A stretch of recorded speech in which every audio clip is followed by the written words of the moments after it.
자, DCG 제네시스 파산 위기설. 제가 지금까지는 뭐 박수를 치면서 비트코인 가격 오른다, 간만에 2만 달러 봤다라고 좋아했는데요. 이번 소식은 조금 불안한 소식입니다. 사실 가격이 상승을 전망하는 분들 가운데서도 약간 찜찜하다라고 하는 뉴스가 바로 이 DCG 제네시스 파산설인데요. 크립토 전문 벤처 캐피탈이죠. 디지털 커런시 그룹 산하의 제네시스 트레이딩, 부채가 무려 30억 달러에 이른다라는 얘기가 나오고 있는데 이 제네시스 부채 문제 해결을 위해서 일단 대규모 구조조정을 단행한 상태입니다. 하지만 아직까지도 문제 해결이 안 되기 때문에 자산 매각을 적극적으로 검토하고 있고 최악의 경우에는 챕터 11 파산까지 갈 수 있다라는 얘기가 나오면서 크립토 시장에 불안한 요소로 지금 자리 잡고 있는데요. 일단 DCG 제네시스가 굉장히 뭐 이른바 크립토 업계 골드만삭스다 이런 얘기까지 좀 들었었던 것 같거든요. 그렇죠. 상당히 큰 손이죠. 근데 어쩌다 이렇게 파산 위기까지 몰린 건가요?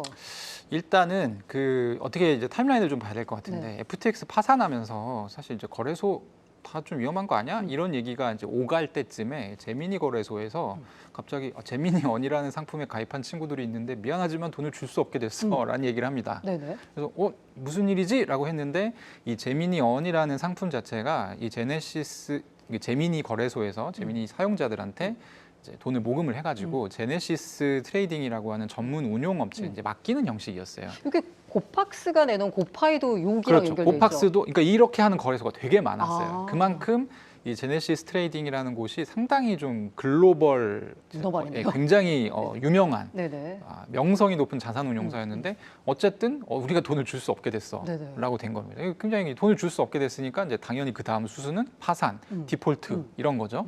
근데 문제가 뭐냐면 DCG는 굉장히 돈이 많은 회사로 우리가 알고 있었단 말이에요. 많지 않나요? 예, 실제로 이제 GBTC라고 해서 네네네. 그것도 그레이스케일. 그레이스케일도 여기에 이제 자회사 중에 하나고 그리고 코인데스크라고 해서 그 글로벌 제일 유명한 매체도 여기 자회사입니다. 네네네. 그래서 이게 진짜 어떻게 보면은 뭐 한국으로 치면 삼성 같은 그런 느낌인데 크립토 업계 예. 삼성이다. 그래서 이제 어쨌든 돈이 없다라고 하면서 이제 매체들이 앞다투어서 좀 취재를 하면서 여러 가지들이 밝혀져요. 사실 엄청 채무가 많은 회사였고 심지어 이 제네시스 트레이딩 자회사에 DCG가 수십억 달러를 대출을 받았다.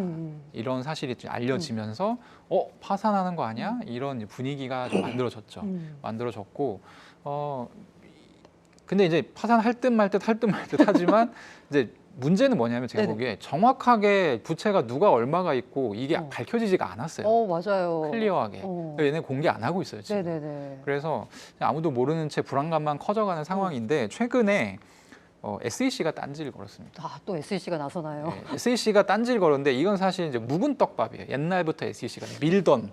제가 보니까 지난해 초부터도 계속 이 네. 예치 서비스에 대해서 조사한다라고 나섰던 것 같아요. 그렇죠. 그래서 이제 뭐 이런 거예요. 그러니까 가령 사실상 그 제미니 원이라는 상품이 증권이다. 증권이면 니네 증권에 해당하는 어떤 그 등록을 해야 되고 일단 그리고 이게 위험한 어떤 부분이 있다는 거를 고지를 이제 절차 ABC가 있는데 이 절차를 지키지 않았다.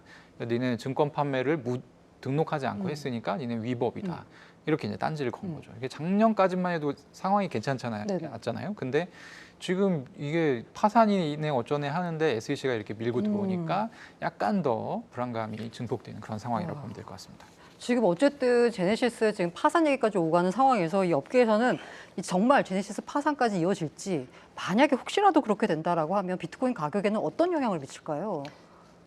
일단 비트코인 가격도 여전히 되게 안 좋은 영향이 될 것 같고요. 네, 그리고 그냥 단순하게 이 사태가 비트코인의 가격에 영향을 미친다, 안 미친다라는 개념보다는 저는 이렇게 생각해요. 어쨌든 FTX 사태에서 셀시우스에서 3AO 캐피탈이 해결이 되지 않기 때문에 계속 연달아서 네, 나비 효과가 이루어지고 있는데 고객이 거래소에 돈을 맡기면 그 돈을 다른 데 또 맡겨 대출하고 또 그 돈을 다른 데 맡겨 대출하고 이제 이런 패턴이 만약에 지속이 된다면 이런 사태는 계속적으로 발생할 것 같아요. 가장 본질적인 제도와 규제화와 어떤 고객 자산과 회사의 자산을 분리하고 분리해서 운영하는 게 가장 중요한데 이제 이런 패턴이 반복이 된다면은 여전히 비트코인의 가격은 미지수로 떨어지겠죠. 네.